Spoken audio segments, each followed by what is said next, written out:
Jo, sì. Nee, han heter...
Hello, everybody. Hello. Hi, Peter.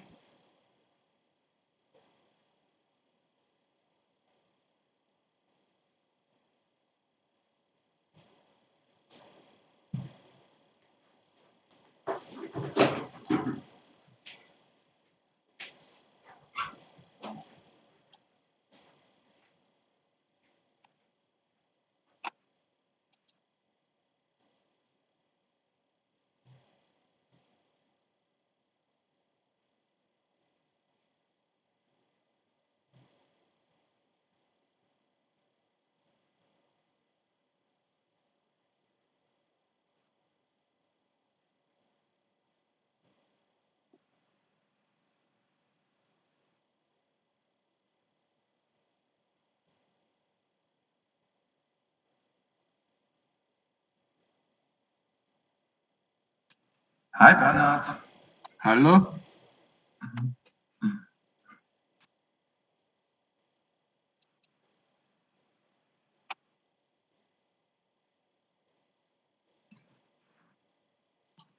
Hi. Hi.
Hallo. Hallo. Hallo, Christa. Ich wollte euch alle wieder mal sehen. Ja, da sieht man viele jetzt, gell? Ja. Geht's euch gut? Mhm.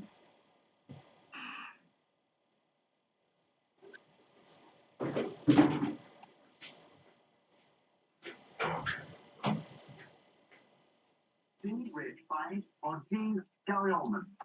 Your 60 seconds starts now. Oh, sorry, got knowledge. I might still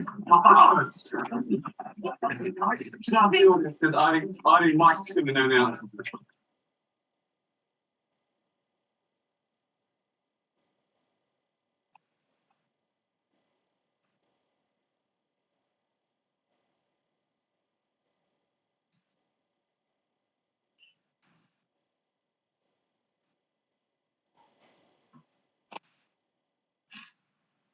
Fangen wir an? Ja. Mhm. Ja, okay, mit Recording.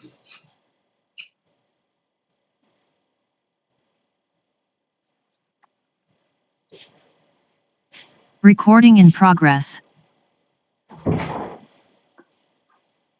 So, hello everyone, and welcome to the Backgammon Sunday series.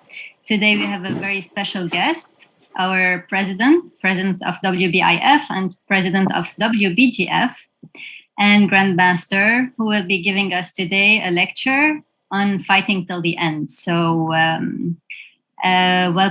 we welcome you, Bernhard. And Hello. I would like to ask everyone to mute themselves. And please, whoever has a question, either you can put it in the chat box or just raise your hand. All right? Marianne, just a technical question. When I start showing the PowerPoint, I'm not sure that I can let people into the Zoom anymore. You should be able. Okay. Mm-hmm.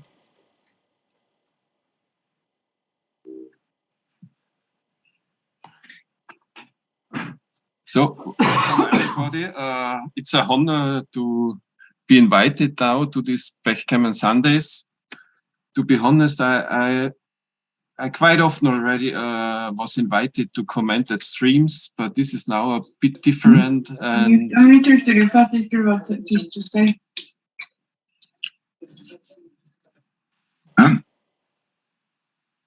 but this is now, of course, a bit different. And I was thinking about which themes I should talk about. And for sure, I would say I'm not the strongest grandmaster. And I have also definitely not so much time to train as I would like sometimes. The new books which I have at home are mostly unread. And so it's the question, what is important also to be a strong and successful player beside the skill on the board. And I think this is for sure the fighting spirit. And I want to show some examples to this issue.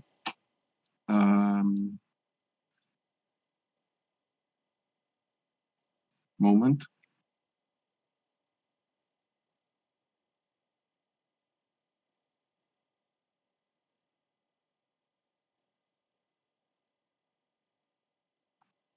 You see the screen now? It's okay. So the last two tournaments I had, one was in Neum and the other one was now in Malta. It was both great events and very nice and perfect organized in Neum by Arda and his team, and in Malta by Klaus Elken and Emma Exling. And mostly I want to start with my tournament in Neum, which I was finally able to win. And the first game, I played against a Turkish player, and I felt like I already lost this 5 times this match. And I made some icons for the next PowerPoint presentation. So it's about cube handling, it's about checker play, it's also about match scores. It's about volatility in games. Volatility means that a race is not very volatile because it's a question, does somebody make double six or double five? But a position where you can either be in a big advantage or a big disadvantage, this is a volatile position. And the fifth icon is for mental power. I had the small position on the left side. It was from the first game. And I was already leading comfortable 9-4 when I reached this position. And starting with 2-1, I danced with 2 times double one till he won a backgammon in this position. So such swings, I think everybody has, and this is nothing special. But of course, such swings can be quite a challenge for the personal mental power. But later on, at post-Crawford 3-away, this is a typical score where you can give the cube, but you don't have to. And I waited very long with the recube until I reached this position. You see, I had a very late shot. He has already 7 checkers speared off. And then I cubed instantly and he instantly buzzed. And the buzz was like a 1,100 blunder.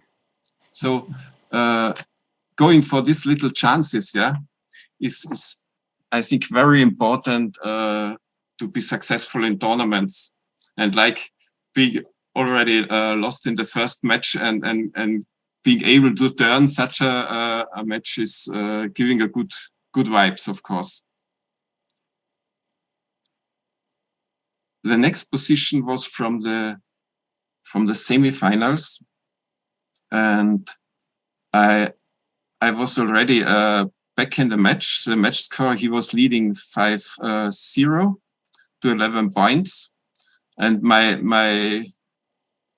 he has a cube on his side, so it's already a lopsided score. And I decided to maximize contact, as you see, by moving a checker from 21 to 18. Just maximize contact, make as many troubles as possible. And if you look at the XG analysis, you see XG prefers to just play safe, yeah, and hope with a hit from the 21 point.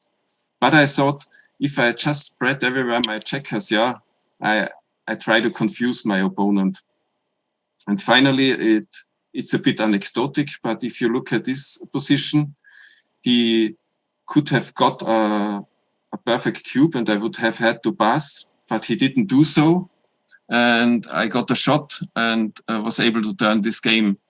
So making the opponent all the time little problems, also when you are the underdog in a game, yeah, giving you a lot of chances that the opponent also makes mistakes.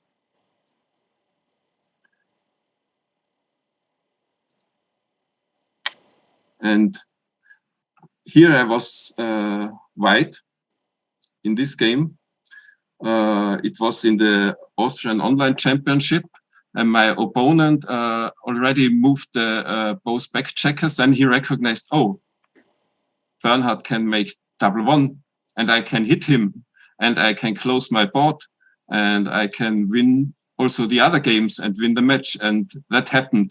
And the chance is like 1 to 10 millions or something like this, yeah, to change. But you see, there is always a chance in every position. And if you're willing to complicate the game, yeah, I wanted to show just 2 simple positions from the opening.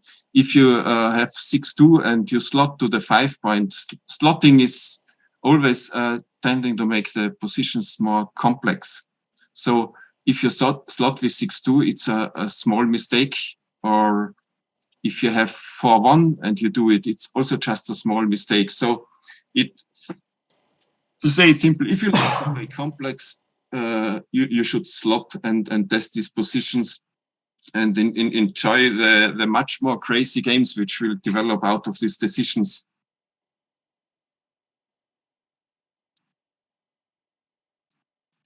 And that was in the final match in Neum. And it was a nice story because the score was already very lopsided. He was leading then 6-17. And then he gave me the hit on the 22 point, and I thought, oh wow, first time I could get a recube, yeah. And I was really surprised going back in my seat, yeah. And then I thought, oh, that's nice. I can attack him like a blitz on the 1 point. I can have the chance to hit on the 22 point with 2.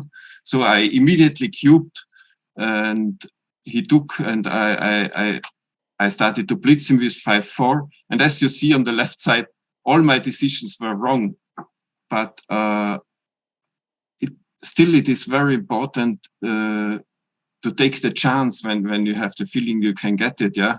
And finally I made 8 points in this game and was able to turn around the whole match. And shortly after the match, I talked with Volker Sonnabend, and he couldn't analyze, but he pointed out all these decisions which I made wrong, because much better would have been to slot on the 4 point, for example, instead of attacking him on the 1 point. So situations like this, which are very volatile, is very important to get a good feeling for the chances of the recube, mostly in lopsided scores. And there I want to show some more examples. For example, from Malta. I had this position against Jussi Haukinen, and he decided to hit on the 5 point, of course, and to play from 13 to the bar point. So he had 5 plots, and I had an excellent recube in this cube in this position. Again, he is leading, yeah, and so you can cube much more aggressive.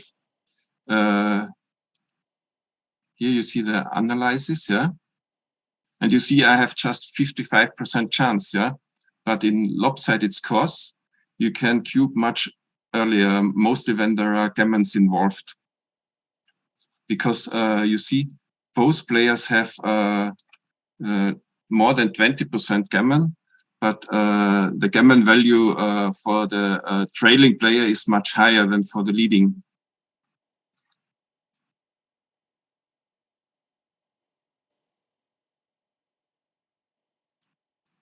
And here I changed the position to 4 away, 2 away. As I said before, in lopsided scores, you can cube much riskier than in money game. And the most extreme score, as most of you know, is I think 4 away, 2 away. And here you see this position is even already just a borderline take here for the opponent. So with 55% winning chance, it's already a borderline cube for the take for the opponent.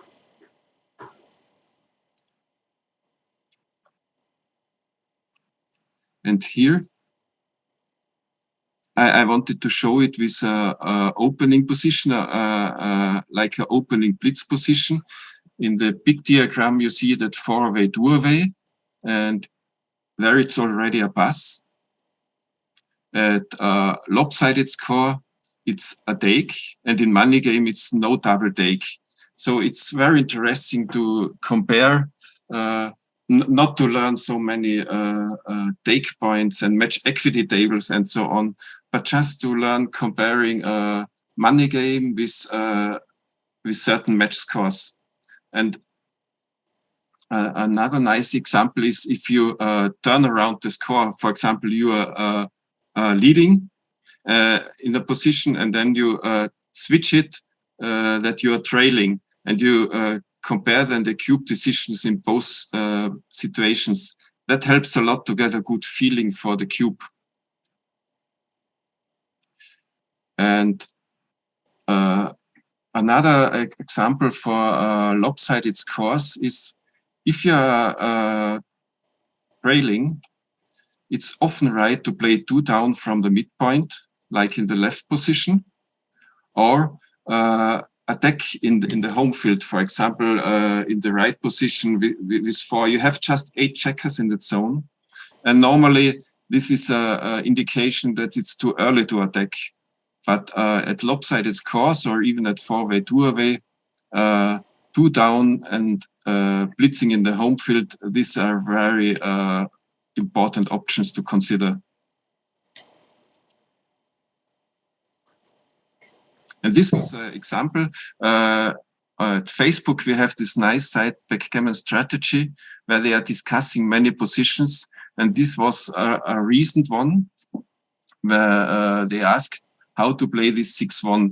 Of course, it is inviting to make the 5-point. It's also a possibility to make the 18-point, but then you have a problem where to move the ace. And on the left side, you see when you are trailing 4-way, 2-away, then making the 5-point is far the best move. And when you are leading 4-way, 2-away, just playing safe is the best.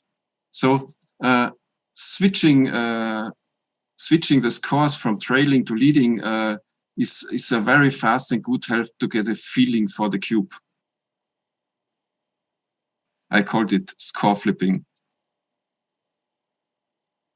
I also like less extreme. I mean, 4-way, 2-away is a extreme example, which most people know and have already a feeling. But it's also interesting to compare 4-away, 5-away, and 5-away, 4-away, because at this course, the 4-away player is able to cube earlier than the 5-away player, because every gammon is bringing you to the match winning. And this is a nice example. If you are 4-away as white, it's double pass, and if you are 5-away, it's double take for black. So I think this such little reference positions can give a very good feeling for different scores and how you should act with the cube. And the same is in also in a holding game. Before we had a blitz position, now we have a holding game. It's a very good holding game for white. So black has about 21% winning chance, and that if white is 4-away and the opponent is 5-away, it's a pass. And if white is 5-away and the opponent is 4-away, it's a take, because being 4-away and owning the cube, giving you a very big recube power, and of course also in some variants a great gammon value. And to summarize what I was telling you, I wanted to show you some hints from the book market. One is from Daniel Kahneman, Slow Thinking and Fast Thinking. This is very interesting about being analytic in the game, and not because generally we are lazy to use our brain because it's very exhausting. So we prefer the fast decision, following our feeling. And in this book, it's very well described how you can work to act all the time analytic and prevent to following your feelings, your stomach, and making fast decisions, which are often just a 50-50 joker. Then the next I would like to recommend is The 7 Deadly Chess Sins from Jonathan Rosen. He's a psychologist, and he is explaining many things, how you should behave and act to get the maximum out of your possibilities on the board. One example is you have fever and you're sick, and when you go then to the tournament and say, I give 100%, that does not help, because you should be realistic and say, okay, I'm just at 70%, but if I drink a tea, if I make a little walk here, if I dress properly, then maybe I come up to 75%. And there are really many helps how you can improve your game, not just by the skills on the board, by the skills how you approach the mental exhausting situation during a big tournament. Then I wanted to show Gukesh. Gukesh is a young chess player. He's 16 years old from India, and he's telling in interviews that he's meditating before every match. For like 10 minutes, he's trying to calm down. He's caring for his breath to get totally relaxed, yeah, and to get rid of all thoughts and things which are going up in his mind. So after the meditation, he's absolutely focused just on the game and the challenge he is confronted. Bernhard, just 1 second. There are people waiting in the waiting room. Could you just admit them? Yeah. Sorry.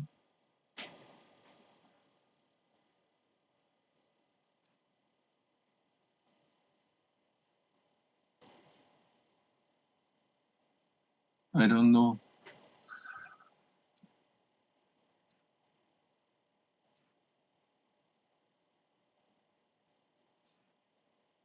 Maybe I have to leave this. I leave the.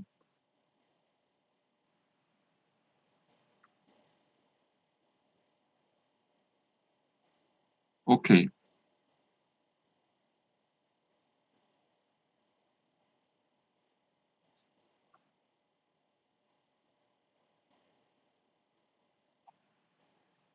And the last I want to show you is two books about cube handling, because I think using the cube is very important to be successful. And one is from Nick Placia, Adjusting to Match Play. He's always comparing money game and match scores. And there are still a lot of percent inside of this, but generally, when we look at his example about blitz positions and holding game positions and early game, it really helps to get a feeling for the many different match scores without having to have too much mathematics in mind. And also from Michi, the next book is said to be the 5-point match cube. And this will for sure also be a game changer, because I think till now many people were confronted with match equity tables and take birds, gammon value, and all these things which are really far too complicated to use on the board. But now there will be more and more literature which is helping with getting a feeling for the different match scores and not needing so much maths. And this is, I think, for many advanced players, a good future, that more and more excellent books are coming on the market. So thanks for listening. If there are questions, please write in chat or just unmute yourself. So when will Michi's book be available? Well, as so often it was written in April, but I think it will be end of the year, as far as I heard.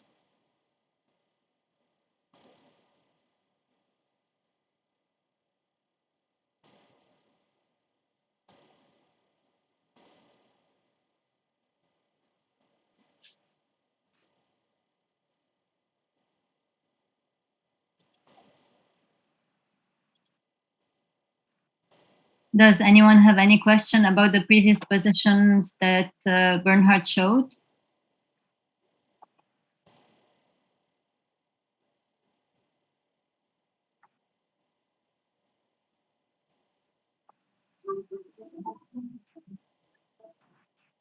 Life can be a struggle when you can't breathe well. Fortunately, Ultravin helps unblock your nose. Yeah, okay. Yeah, thanks, Bernard. That was So you can have a better a few interesting bits and pieces there. Thanks very much. With your best. Thanks, too. What's with all the balls, Danny? Football, tennis ball, basketball, breakfast. You know when you wish you'd never asked. Tombola, sponsored by a celebrity. Okay, then, if no one has any more questions, thank you all for participating. Yeah.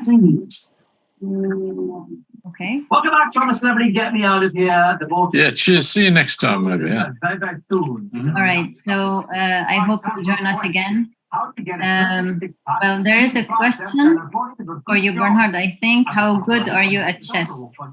I'm like at lead chess, I'm between 2,300 and 2,400. And in life, I think I'm only playing speed, and it's sorry, I had to mute some people. At lead chess, I'm like 2,300 in chess, and I'm just playing speed. And I think in life, I'm like a 2,100 ELO chess player.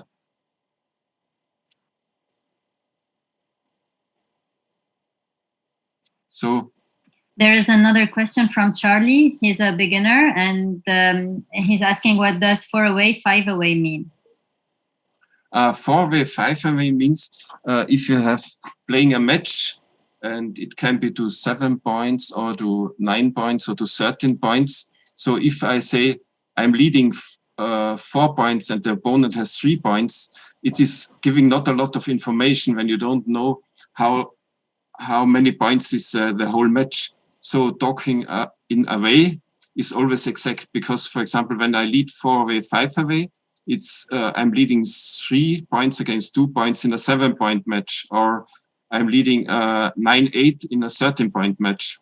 So it's always exact to explain in a way what is a match score.